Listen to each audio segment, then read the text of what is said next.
ભાઈઓ આપણે આવી ગયા છીએ મોકેશ્વર મહાદેવની અંદર. તમે જોઈ શકો છો આ છે જેણોજી. અમે 2 જણા આવ્યા છીએ. પેલા અમે દેખો એ પણ આપણા ભાઈબંધો છું. બધા અમે આવી ગયા છીએ તો મોકેશ્વર મહાદેવની અંદર. બરોબર, ડેમના વિડીયો આપણે ઘણા મૂક્યા પણ મોકેશ્વર મહાદેવનો વિડીયો આપણે એકે નહોતો મૂક્યો.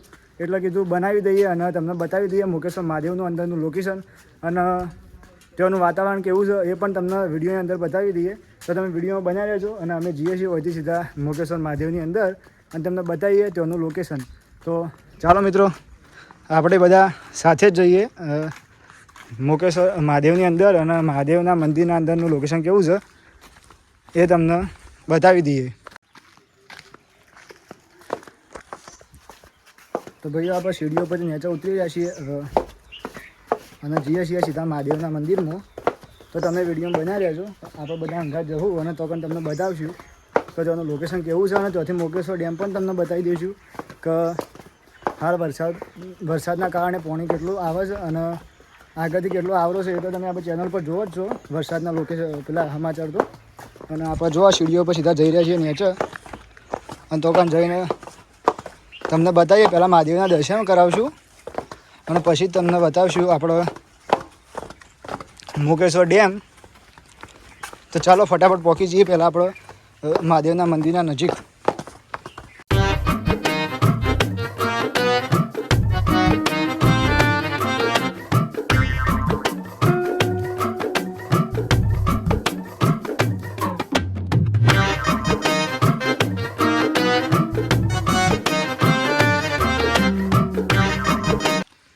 તો ભાઈઓ આ બાજુ તમે જોઈ શકો છો આ છે પાંડવોની ગુફા. તો એના અંદરનું લોકેશન પણ તમને બતાવી દઉં.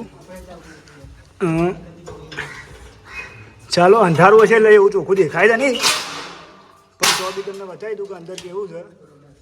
પાંડવોની ગુફા આ જોઈ શકો છો. આ છે પાંડવોની ગુફા. કંઈક આ ટાઈપની છે. તમે કદાચ આવેલા હોય તો જોયેલી છે. અને કમેન્ટ કરીને બતાવી દેજો કે કેટલા આવેલા છે ને કેટલા ના આવેલા, એટલે ખબર પડી જાય કે મોકેશ્વર ડેમ કેટલો જોયેલો છે. આ બાજુ પણ તમે જોઈ શકો છો. અને તોથી આગળ જઈએ આપણે.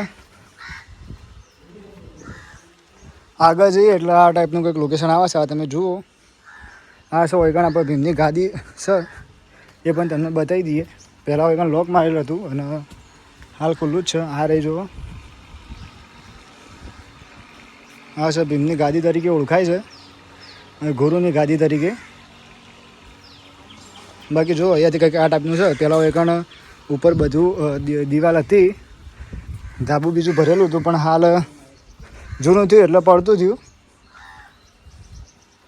બાકી ચાલો આપણે આગળ જઈએ મહાદેવના મંદિર તરફ અને તમને બતાવીએ. ચાલો જઈએ આપણે આ બાજુ. હવે જો હવે પણ એક મોટું ખંડેર જેવું હતું એ પણ તૂટી ગયું છે હાલ. આપણે જે કારણ કે ખાસો વર થયો એટલે હાલ એ પણ તૂટી ગયો. તો ચાલો જીવો અહીંથી મહાદેવના મંદિરની તરફ અને તમને બતાવીએ, દર્શન કરાવીએ. તમે વિડીયો બન્યા રહો. આવી ગયા છીએ આપણે મહાદેવના મંદિરની અંદર અને જો આ બાજુ પાણી ભરેલું જ છે અને પાણીમાં અંદર અમે ઉતરીએ છીએ અને તમને બતાવીએ તો મહાદેવના મંદિરના નજીક જઈ. બાકી પાણી તમે જોઈ શકો છો વૈગણ કે લીલ બીજી થઈ જઈએ એટલે પાણી તો ક્યારનું ભરેલું છે વૈગણ. જે આ ડેમ કહેવાય ને, ડેમનું જે ચુવારાણથી પાણી આવે ને એ જ છે. બાકી કોઈ વરસાદનું આટલું બધું નથી આવેલું. ડેમનું સ્તર ઉપર જાય એટલે વૈગણ પાણી અમે આવે જ છે. બાકી જો આપણે પહોંચી ગયા છીએ મહાદેવના મંદિર તરફ. આવ્યું આપણે મહાદેવનું મંદિર છે. આખું તમને બતાવી દઉં વિડીયોની અંદર તો જુઓ તમે. બાકી જો અમે આ પાણીમાં થઈને હેડીએ છીએ. હેડ ફટાફટ. જો અમારી ભાઈબંધ તો પાછા રહી ગયો પાણીમાં પલાતો આવે. જો આમાં જેણોજી દર્શન કરવાના આવી જાય. ખોલ દરવાજો, ખોલ. દર્શન કરાવી દઈએ બધા મિત્રોને. જો મિત્રો આગો જા, સાઈડમાં જા, સાઈડમાં. જો મિત્રો આપણે મહાદેવજીના દર્શન તમે કરી લો. તો જો આરે એકલા જ આપણે મહાદેવ એવા છું કે જે આપણા વડગામ તાલુકાના બનાસકાંઠાના કે હું જાણું છું એટલા, બાકી હું જેલો છું એટલામાંથી કે જે કુદરતી રીતે આપણે જે કહેવાય ને કે જળ એમના પર ચડતું હોય કુદરતી, તો એવા મહાદેવવાળા એકલા જ છે. સરસ્વતી નદીનું જળ ચડે છે. બાકી તમે જોઈ શકો છો આજુબાજુ બધા પોણી જ છે. પોણી સિવાય તમને બીજું કંઈ કોઈ જોવા નહીં મળે. જો મળશે મંદિર મહાદેવજીનું. બાકી આપણે જઈએ છીએ આગળ જેટલે જવરાય એટલે.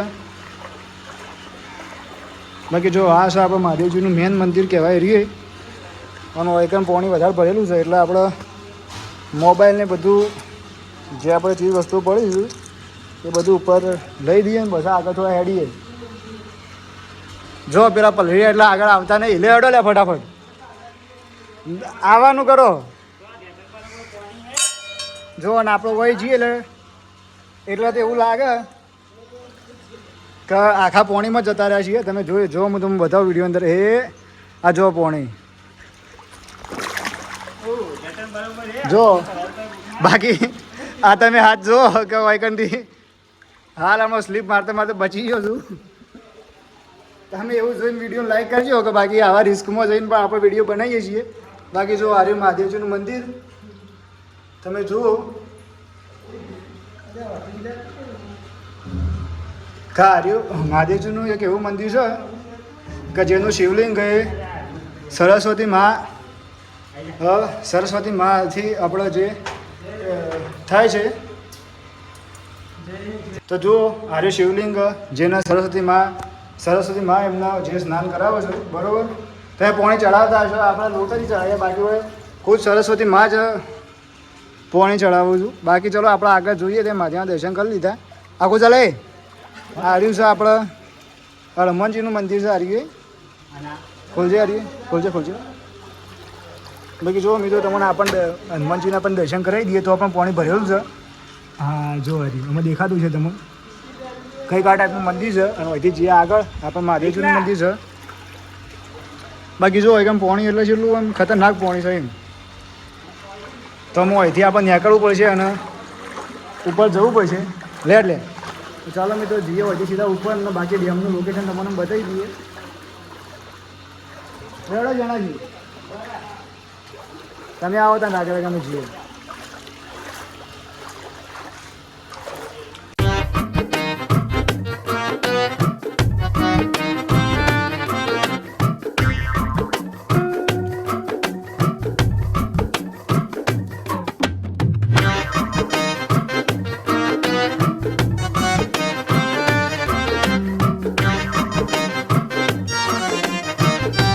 ફાઇનલી આપણે આવી ગયા છીએ મહાદેવજીના દર્શન કરીને.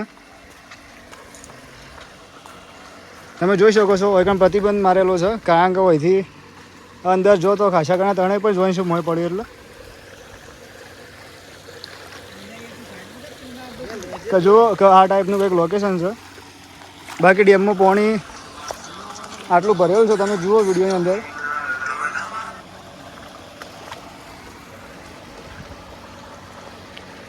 જો આ બધું આટલું પાણી જ ભરેલું હોય.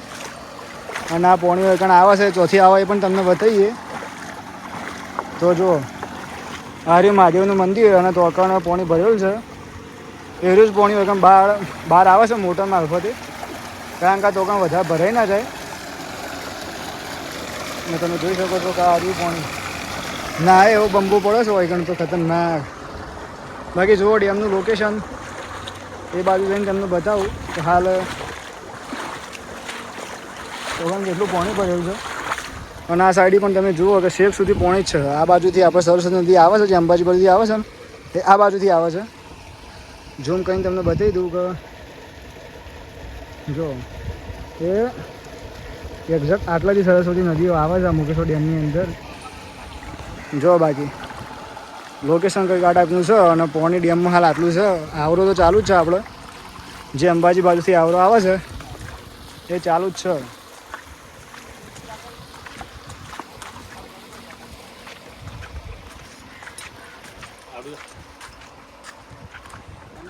જો આ બાજુ જો તમે બતાવો પાણી કેટલું ભરેલું છે. આ ઘર દેખાય એ પહેલાં દેખાતું હતું, આગળના વિડીયોમાં તમે જોયું છે.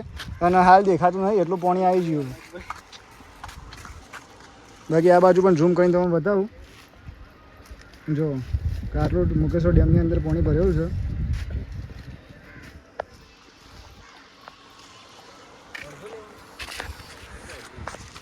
તો મિત્રો આપણે મોકેશ્વર ડેમનો વિડીયો તમે જોઈ લીધો, મહાદેવના પણ દર્શન કરી લીધા. અને આગળ જે સિદ્ધપુર બાજુથી જે વિડીયો જોતા હોય ભાઈબંધો એ કમેન્ટ કરીને બતાવો કે સિદ્ધપુર કેટલા સુધી પાણી પહોંચેલું છે. અને સિદ્ધપુર તો પહોંચી ગયું છે એવા સમાચાર તો મળી જ ગયા છે, બરાબર. અને સિદ્ધપુરથી આગળ કેટલા સુધી પહોંચ્યું છે તમે કમેન્ટ કરીને બતાવજો, તો આપણે એ બાજુ જઈને પણ થોડા વિડીયો બનાવી દઈશું. અને જો આ વિડીયો ગમ્યો હોય તો વિડીયો લાઇક કરજો, શેર કરજો અને સબસ્ક્રાઈબ કરજો અને કમેન્ટ કરવાનું ના ભૂલતા.